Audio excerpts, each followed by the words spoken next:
دیکھیں جو انسان مال کماتے ہیں تو یہ اللہ تعالیٰ کی نعمت، اللہ تعالیٰ نے اس کو فضل کا لفظ قرآن میں استعمال کیا، اللہ کا فضل ہے، اور ایک جگہ خیر کا لفظ ہے کہ مال بذات خود کوئی بری چیز نہیں ہے، اس سے انسان کی ضروریات پوری ہو جاتی ہیں، البتہ مال کی حرص اور لالچ یہ بری ہے۔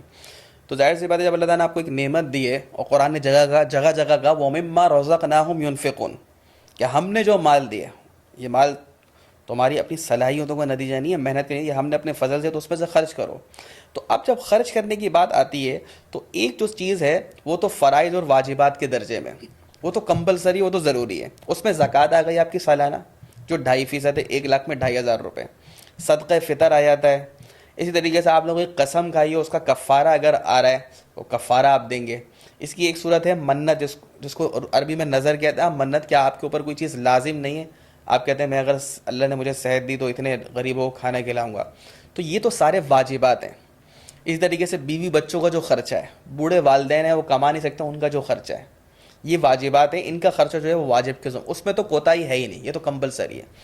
باقی آپ کا رہ گیا کہ لوگ پوچھتے ہیں کہ اللہ تعالیٰ کے فضل سے ہم اچھا کماتے ہیں، ہماری بہت زیادہ سیونگ ہے، تو کتنا دیں؟ تو اس میں دیکھیں آپ کو اختیار ہے، اور قرآن کریم نے ایک اشارہ کر دیا وَيَسْأَلُونَكَ مَاذَا يُنْفِقُونَ قُلِ الْعَفْوَ، صحابہ نے یہ سوال کیا تھا کہ مال میں جو ہے وہ کیا خرچ کریں، تو اللہ تعالیٰ نے فرمایا کہ جو زائد مال ہے، یعنی کہ آپ کی جو ماہانہ اخراجات ہیں، ٹھیک ہے، وہ تو آپ کی، کیونکہ وہ تو واجب میں آ جائے گا، وہ تو آپ الگ کر لیں، اس کے علاوہ جو زائد مال میں سے جتنا چاہے انسان خرچ کر سکتا ہے، اب جتنا خرچ کرے گا اتنا اجر پائے گا۔ اب ہم جب دیکھتے ہیں تو بعض اہل اللہ کا جو معمول نظر آتا ہے، تو بعض لوگوں نے یہ کیا ہوا تھا اپنے طور پر کہ بھئی ہم جو ہے 5% جتنے اللہ تعالیٰ ہمیں آمدنی دیتے ہیں، 1 لاکھ ہے تو اس میں سے 5,000 دیں گے، بعضوں نے 2%، 10%۔ تو آپ معمول بنانے کے لیے کوئی بھی ایسی چیز طے کر سکتے ہیں کہ اللہ تعالیٰ جو ہمیں آمدنی دیں گے کاروبار سے آمدنی۔ پھر بعض علماء نے، مفتی شفیع صاحب رحمۃ اللہ علیہ کے بارے میں آتا ہے کہ انہوں نے اس طرح کیا ہوا تھا کہ بھائی جو مال آئے گا محنت کرنے کے ساتھ، جب جاب کرتے ہیں، کاروبار کرتے ہیں، اور جو بغیر محنت کسی نے ہدیہ دے دیا تو حضرت نے اس میں سے الگ پرسنٹیج مقرر کی ہوئی تھی، اس میں سے الگ پرسنٹیج مقرر کی ہوئی تھی۔ تو آپ اس سے کیا ہوگا، اس سے ایک فائدہ یہ ہوتا ہے کہ کچھ نہ کچھ آپ اللہ کے راستے میں نکالتے رہتے ہیں۔ اور اللہ تعالیٰ نے جو اپنے بندوں کی صفت بتائی وہ ہے الذین ینفقون فی السراء والضراء،